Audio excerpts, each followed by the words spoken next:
but towards your cooperation. অর্ণিমা আর আরিশাকে দেখে কথা থামিয়ে দিল ধ্রুব। ওদের দেখে হালকা একটা হাসি দিয়ে আবার নিজের এক্সিকিউটিভদের দিকে তাকালো। Okay, that will be all. Keep me posted all the time. Thanks for coming. Afsar, ওনাদের নিয়ে যাও। দিদারকে গাড়ি বের করতে বলো, ওনাদের নিজ নিজ বাসায় পৌঁছে দিয়ে আসবে। আফসার বাকিদের নিয়ে বের হয়ে গেলে অনিমার আরিশার কাছে এসে দাঁড়ালো ধ্রুব। এসেই আরিশাকে হুট করে কোলে নিয়ে নিজের নাক ওর নাকে ঘষতে থাকলো। অনিমার দিকেই চোখ টিকালো। এরপর দুষ্টুমি দৃষ্টি দেখে চোখ নামালো। অনিমা এতক্ষণে দক্ষ এবং গম্ভীর মেহেরাব খানকে হুট করে ওর সামনে প্রাণবন্ত ধ্রুব হয়ে যেতে দেখে নিজের ভেতরে হেসে ফেল। আসলেই মানুষটাকে অনেক চেনার দরকার আছে ওর। ধ্রুব গলিয়ে আরিশা বলল, বাবা, আমি আর আন্টি কিচেনে যাচ্ছি কেক খেতে, তুমিও চলো। কিচেনে যেতে হবে কেন মা? দাঁড়াও, আমি ডাইনিংয়ে আনিয়ে দিচ্ছি। ডাইনিং হলে বসে ধ্রুব আর অনিমা দুজনই আরিশার দিকে চেয়েছিল।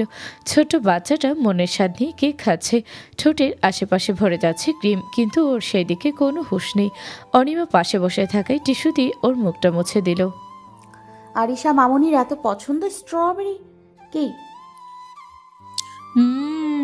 আন্টি খুব টেস্টি এটা। ধ্রুব টেবিলের সেন্টার চেয়ারটায় বসে বাকি দুজনের কথা শুনছিল। এত সুন্দর লাগছিল ওর চোখে এই দৃশ্যটা। বুঝতে পারলো কেন এতদিনেও কোনো টিচার আরিশার মন জিততে পারেনি। কিন্তু অনিমা 1 মাসের ভেতরেই বাচ্চাটার মনে অনেক বড় একটা জায়গা দখল করে ফেলেছে। কারণটা হলো মমতা। অনিমার চোখে আরিশার প্রতি মায়াটা এতটাই স্বচ্ছ যে একজন অপরিচিত কেউ ঠিক ধরে ফেলতে পারবে। ভালো লাগলো ধ্রুবর, খুব বেশি ভালো লাগলো। খাবার শেষে অনিমা ওদের দুজনের কাছ থেকে বিদায় নিতে চাইল। আজ তাহলে আসি, আবার কালকে চলে আসব। ওকে মা? সোজা হয়ে বসল ধ্রুব। আরে আপনি কই যাচ্ছেন? অনিমা অবাক হলো। মানে আমি চলে যাচ্ছি, আরিশাকে পড়ানো তো শেষ আজকের মতন। ধ্রুবর মুখে সেই দুষ্টুমিটা আবার খেলে গেল। কিন্তু আরিশাকে সময় দেননি তো আজকে, ওর সাথে খেলেননি তো। মিস খেলেছে আরিশা? আরিশা বিশাল বড় করে মাথা বাম থেকে ডান দিকে নড়াতে লাগলো। তার মানে অনিমা খেলেনি। অনিমা বাচ্চাটাকে দেখে হেসে দিল। আচ্ছা, কি খেলবা বলো? আরিশা কিছু একটা বলতে যাচ্ছিল, ধ্রুব থামিয়ে দিল মাঝখান থেকে। বাসায় কোনো খেলা না, আজ আরিশাকে নিয়ে বাইরে খেলতে যাব আমরা। ওকে? অনিমা থমকে গেল ধ্রুবর কথায়। আমরা? খুব সাবলীলভাবে বলল ধ্রুব। হ্যাঁ আমরা, আপনি, আরিশা আর আমি, আমরা 3 জন আজ বাইরে যাব। একসাথে ঘুরবো, লাঞ্চ করব, গল্প করব।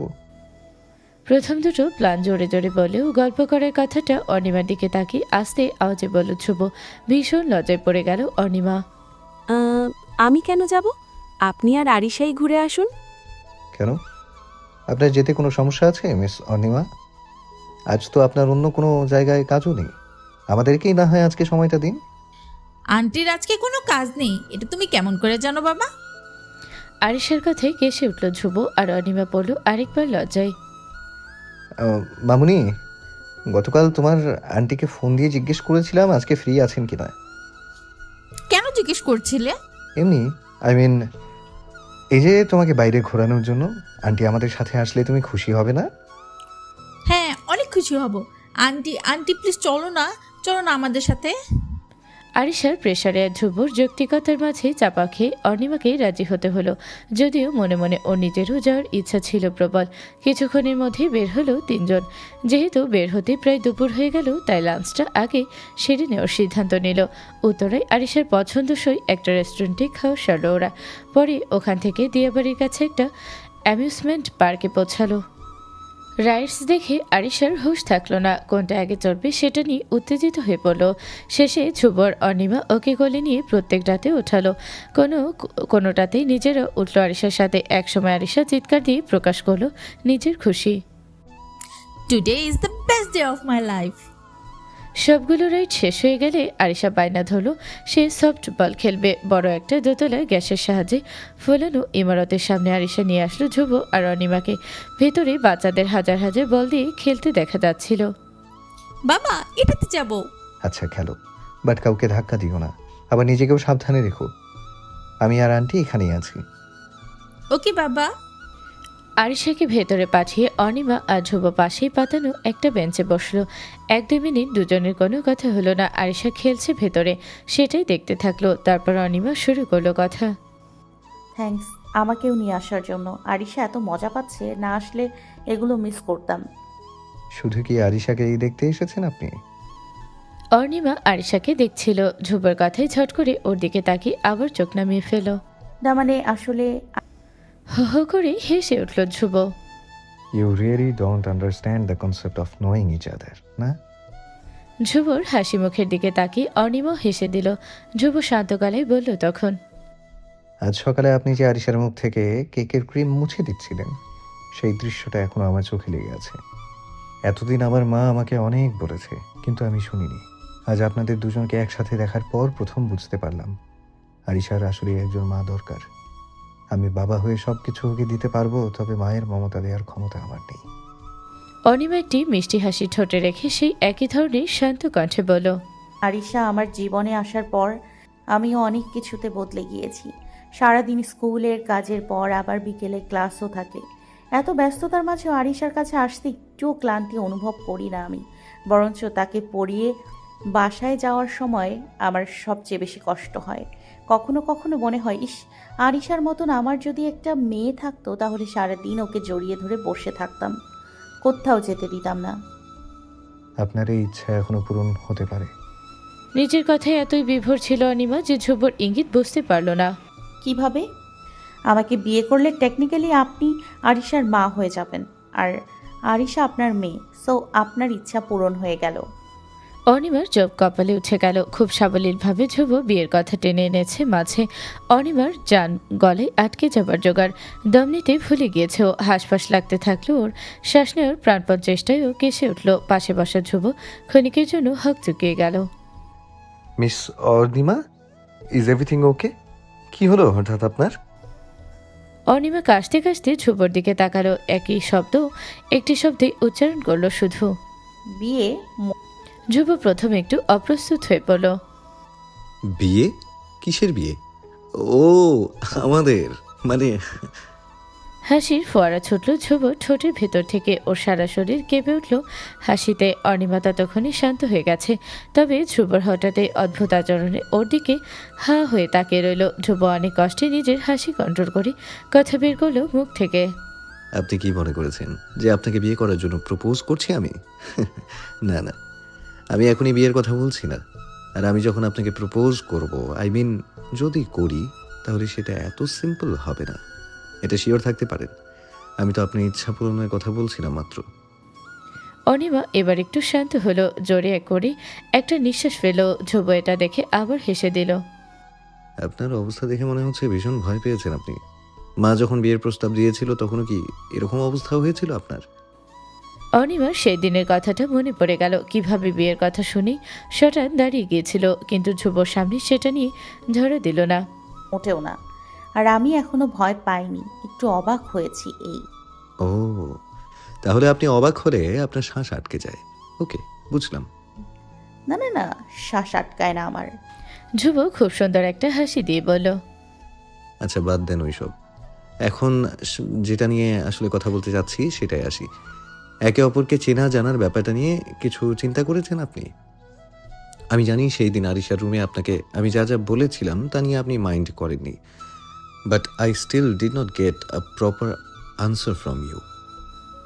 অনিমা ধ্রুবর প্রশ্নে মাথা নিচু করে আলতো একটা হাসি দিল। চুপ থাকলো কিছুক্ষণ, তারপর তাকালো ধ্রুবর দিকে।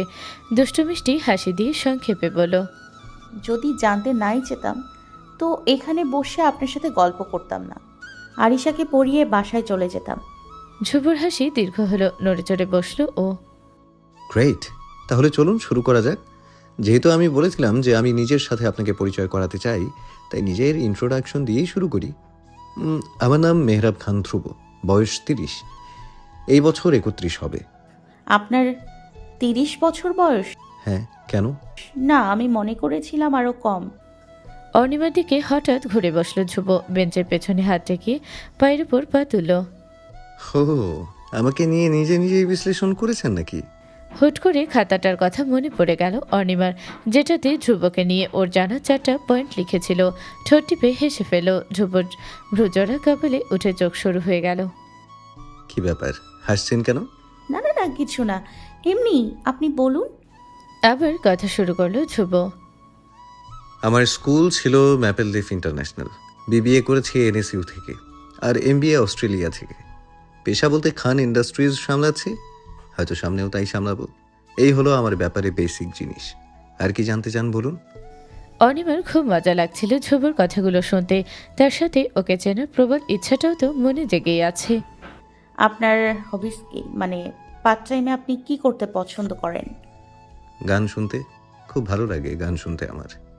কোন ধরনের গান? কোনো পার্টিকুলার টাইপ আছে? Well, it depends on the mood. আমার সাধারণত হেভি বিটের মিউজিক খুবই পছন্দ। স্পেশালি আমি যখন ড্রাইভ করি তখন শুনি এই ধরনের গান। তবে রাতে যখন চারপাশ চুপ হয়ে যায় তখন সফট মিউজিক আমার মনকে শান্ত করে দেয়। আপনি নিজে গান করেন? না, আমার গলা একদম ভালো না। ভাইয়া গান ভালো পারতো, ও গান গেতো আর আমি ইনস্ট্রুমেন্ট বাজাতাম। আমাদের নিজেদের ব্যান্ড বানানোর প্ল্যান ছিল। আপনি ইনস্ট্রুমেন্ট বাজাতে পারেন? ভাইয়ার চাপে গিটার শিখেছিলাম, তবে আমার নিজের পছন্দ হলো হারমোনিকা। ওটার সুর আমাকে খুব টানে। ও ওয়াও, তাহলে তো আপনার কাছ থেকে হারমোনিকার সুর শুনতেই হবে। শোনাবেন তো আমাকে? মনে হচ্ছে আপনাকে না শুনিয়ে পার পাওয়া যাবে না, শোনাতেই হবে। ধ্রুবর কণ্ঠে জড়ানো এই কথাটাই হুট করে লজ্জা পেয়ে গেল অনিমা। ধ্রুবর থেকে চোখ ফিরিয়ে নিয়ে হালকা হেসে দিল। বুঝল না কোনটাকে বেশি লজ্জা দিয়েছে, বাক্যটা না বাক্য বলার ধরনটা। ধ্রুব হেসে ফেল একইভাবে। ও যা বোঝাতে চেয়েছে তা অনিমা বুঝেছে কিনা কে জানে। কিছু কথা এরকম লুকোচুরির মাঝে থাকলেই তার স্বাদ সুন্দর হয়, তাই এ নিয়ে আর কিছু বলল না ও। এর মাঝে আরিশাকে আসতে দেখা গেল। ওকে দেখে সোজা হয়ে গেল দুজনেই। আরিশা এসে সুন্দর করে ধ্রুব আর অনিমার মাঝখানে বসে পড়ল। অনেক মজা লেগেছে ভিতরে। থ্যাঙ্কস বাবা এখানে নিয়ে আসার জন্য। আর আন্টি তোমাকেও থ্যাঙ্কস আমাদের সাথে আসার জন্য। আজ তুমি থাকাতে বাবা আমাকে ডিস্টার্ব করেনি। অবাক হয়ে গেল অনিমা। হেসে একবার ধ্রুবের দিকে নজর দিয়ে জিজ্ঞেস করলো আরিশাকে, এটার মানে কি আম্মু? বাবা তোমাকে আবার কিভাবে ডিস্টার্ব করে? আমি যখনই বাবার সাথে বাইরে আসি বাবা আমাকে নিয়ে পাগল হয়ে যায়। সারাক্ষণ আমার দিকে চোখ দিয়ে থাকে, আমাকে শান্তি মতন কোনো কিছু করতে দেয় না। আজ তুমি পাশে ছিলা তাই তোমার সাথে কথা বলতে বলতে আমাকে আর ডিস্টার্ব করেনি। আমি মজা করে খেলেছি। ধ্রুব আরিশার কথা শুনে ওকে কোলে তুলে নিয়ে সুরসুরি দিয়ে জিজ্ঞেস করলো, আমি ডিস্টার্ব করি আপনাকে, তাই না? ডিস্টার্ব করি? ছোট বাচ্চাটা বাবার কোলে বসে খিলখিল করে হাসতে লাগলো। অনিমা খেয়াল করলো আরিশার হাসিটা একদম ধ্রুবর মতো প্রাণচঞ্চল। কারো এদের দুজনকে দেখে বোঝার সাধ্য নেই যে এরা সম্পর্কে চাচা আর ভাতিজি। আরিশার কথায় অনিমার চিন্তার সুতো কাটলো। বাবা অনেক গরম লাগছে, আইসক্রিম খাবো। আইসক্রিম? মা, কিন্তু আইসক্রিম খেলে তো তোমার ঠান্ডা লেগে যায়। না না বাবা প্লিজ আজকে দাও, একটা খাবো ব্যাস, প্লিজ প্লিজ। বাচ্চাদের আবদারের সামনে কোনো মা বাবাই টিকতে পারেন না, ধ্রুবই বা আলাদা হবে কেন? চলো এখান থেকে বের হয়ে আগে, তারপর একটা আইসক্রিম পার্লারে বসে কোন ফ্লেভারটা খাবা দেখে নিও। পার্ক থেকে বের হয়ে উত্তরাতে একটা আইসক্রিম পার্লারে বসলো ওরা। আরিশার পছন্দের স্ট্রবেরি ফ্লেভার অর্ডার দেওয়ার পর ধ্রুব অনিমাকে জিজ্ঞেস করলো, আপনি কোনটা নেবেন? আমি চকলেট সানডেটা নিব। উফ, চকোলেট? আপনার চকোলেট ফ্লেভার পছন্দ? হ্যাঁ, কেন আপনার ভালো লাগে না? একদমই না, আমার ভ্যানিলা পছন্দ। ভ্যানিলা? ভ্যানিলা কোনো স্বাদ হলো? একদম ফিকা। ভ্যানিলার বিশেষত্বই আলাদা, একদম আমার মতো। অনিমার চোখ কপালে উঠল। আপনার মতন কি এমন কমন আছে ভ্যানিলা আর আপনার মাঝে? কি নেই তাই বলুন। ভ্যানিলার আউটলুকটা সাধারণ, তবে প্রত্যেক স্কুপে এটার একটা আলাদা বৈশিষ্ট্য আছে। আমার ক্ষেত্রেও তাই। আমার চেহারা দেখে মনে হতে পারে আমি ইম্যাচিউরড, কিন্তু যারা আমাকে চিনে তারা জানে আমি কতটা ভার্সেটাইল। মনে মনে ইমপ্রেস হলেও মুখ সোজা রেখে সার্ভারকে বলল অনিমা, ভাই আমাকে একটা চকলেট সানডে দিবেন, আর আর এনাকে একটা দেখতে সাধারণ কিন্তু লেয়ারে লেয়ারে বৈশিষ্ট্যে ভরা ভ্যানিলা আইসক্রিম দেবেন।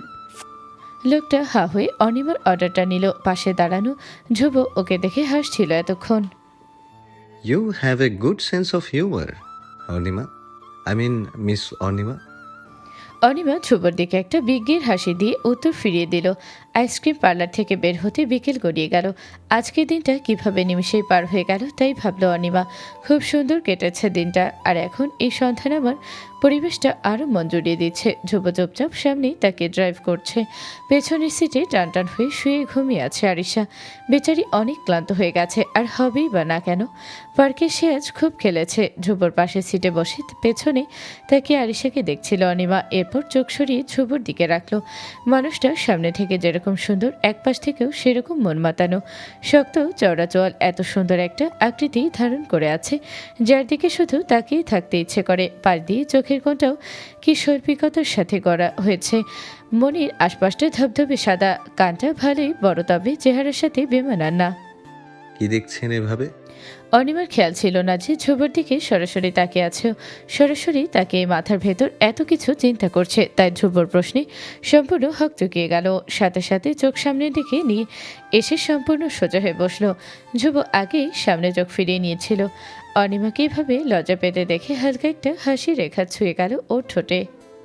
বসুন্ধরা আবাসিকে গাড়ি ঢুকতে অনিমা ধ্রুবকে বলল, আমাকে এখানে নামিয়ে দিলেই চলবে। কেন আপনি আমাদের সাথে যাবেন না বাসায়? এখন আমাদের সাথে যে এখন আপনাদের সাথে যে আমি কি করব? আরিশাও তো ঘুমিয়ে গেছে। তাও ঠিক। তাহলে চলুন আপনার বাসার সামনে নামিয়ে দিই। কোন ব্লকে থাকেন আপনি? সি ব্লকে। 5 মিনিট পর বিল্ডিংয়ের সামনে এসে গাড়ি থামালো ধ্রুব। গাড়ি লাইটস অফ করে দিল, ও সাথে সাথে আশপাশটা এক মুহূর্তের জন্য যেন গিলে ফেল অন্ধকার। তারপর আবার রাস্তার আলোর সাথে পরিবেশটা অ্যাডজাস্ট হয়ে গেল। গাড়ির ভেতরে অনিমা আর ধ্রুব বসে থাকলো কিছুক্ষণ চুপচাপ হয়ে। তারপর বলল অনিমা, আজকের দিনটার জন্য অনেক ধন্যবাদ। সকালবেলা বাসা থেকে বের হওয়ার সময়ও ভাবিনি এত সুন্দর একটা উইকেন্ড কাটাবো। আমার সত্যিই খুব ভালো লেগেছে। স্মিত হাসি Dhruv. You are most welcome. সত্যি বলতে আজ অনেকদিন পর মনে হলো প্রাণ খুলে হাসতে পেরেছি আমি। নিশ্চিন্ত মনে ঘুরেছি। কেন যেন মনে হচ্ছে সেটার ক্রেডিট আপনাকে দেওয়া উচিত miss Arnima. Thanks a lot. Please আমাকে মিস বলার দরকার নেই। আপনি আমাকে আমার নাম ধরেই ডাকতে পারেন। হাসলো ধ্রুব। অনিমাও ফিরিয়ে দিল সেই হাসি। কাল কখন আসছেন? কালকে দুপুরে আসবো। বিকেলে আমার ক্লাস আছে। ও অর্ণিমা, আরেকটা কথা ছিল আরেকটা আমার। জি বলুন। If you don't mind, can I call you? I mean, if you don't want, that's completely okay. I'll understand. আমার নাম্বার আপনার মোবাইলে সেভ করা আছে তো নাকি করে দিব? অনিমার সম্মতি বুঝতে ধ্রুবর 30 সেকেন্ড সময় লাগলো। আসলে অনিমা যে রাজি হয়ে যাবে সেই আশাই ছিল না ওর। মেয়েটার মিষ্টি হাসিটা আশ্বস্ত করলো ওকে। চোখের ভাষায় ধন্যবাদ জানালো ধ্রুব। অনিমাও আর কিছু বলল না, চুপচাপ নেমে গেল গাড়ি থেকে। দাঁড়িয়ে রইল গেটের সামনে যতক্ষণ ধ্রুবর গাড়িটা চোখের আড়াল না হয়। রাত 11টা বাজে। ফোন হাতে নিয়ে জানালার পাশে বসে আছে অনিমা। বেশ নার্ভাস দেখাচ্ছে ওকে। ফোনটাকে দু হাতে নিয়ে বারবার নাড়াচ্ছে। একটু পরপর দেখছে রিংটোন সাইলেন্ট করা নেই তো। না, সব ঠিক আছে। তাহলে এখনও ফোন আসছে না কেন মানুষটার? যেভাবে কল করার পারমিশন চাইলেও অনিমা মনে করেছিল বাসায় পৌঁছে বুঝি ফোন দেবে, কিন্তু 4 ঘন্টা পার হয়ে গেছে, এখনও কোনো খোঁজ নেই। আচ্ছা, সে কি আদৌ আজ রাতে ফোন দিবে, নাকি অনিমা খামোখাই অপেক্ষা করছে? হঠাৎ নিজের উপর রাগ হলো অনিমার। সে তো বলেনি যে আজকে ফোন দেবে, তাহলে আমি বোকার মতন সেটার জন্য বসে আছি কেন? ধুর। এই বলে অনিমা জানালার পাশ থেকে উঠে দাঁড়ালো। ফোনটা ছুঁড়ে মারল খাটে, আর তখনই বেজে উঠল ওর ফোনে রিংটোন। ছবিরে ফোনটা হাতে উঠালো অনিমা, তবে মুহূর্তেই নিরাশ হলো। ওর বান্ধবী তারিনের ফোন। হ্যালো। হ্যাঁ তারিন বল। ও আজকে একটু বিজি ছিলাম রে। আমার একজন রিলেটিভের সাথে বাইরে গিয়েছিলাম। না না না, আমার দুঃসম্পর্কের রিলেটিভ, তোরা চিনবি না। তা তুই এত রাতে ফোন দিয়েছিস কেন? হঠাৎ ফোনে ওয়েটিং কলে টোন শুনতে পেল অনিমা। কান থেকে ফোনটা সরালো, দেখার জন্য যে কে কল দিয়েছে। আরিশা ফাদার লেখা দেখেই ধক করে উঠল ওর বুক। সাথে সাথে কানে ফোন নিল। তারিন দোস্ত, খুব আর্জেন্ট একটা কল এসছে, পরে কথা বলছি হ্যাঁ তোর সাথে। হ্যাঁ বাই বাই বাই। তারিনের ফোনটা কেটেই ধ্রুবর ফোনটা ধরল অনিমা। সময় মতো ধরতে পেরেছে বলে নিঃশব্দে একটা দীর্ঘশ্বাস ফেলল। হ্যালো। হ্যালো, আপনি বোধহয় কারোর সাথে কথা বলছিলেন। আমি ভুল টাইমে ফোন দিয়ে দিলাম বোধহয়। সরি। না না না, আমার ফ্রেন্ড তারিন ফোন দিয়েছিল, ওই যে যার বাসায় আপনি আমাকে নামিয়ে দিয়েছিলেন। ও আচ্ছা।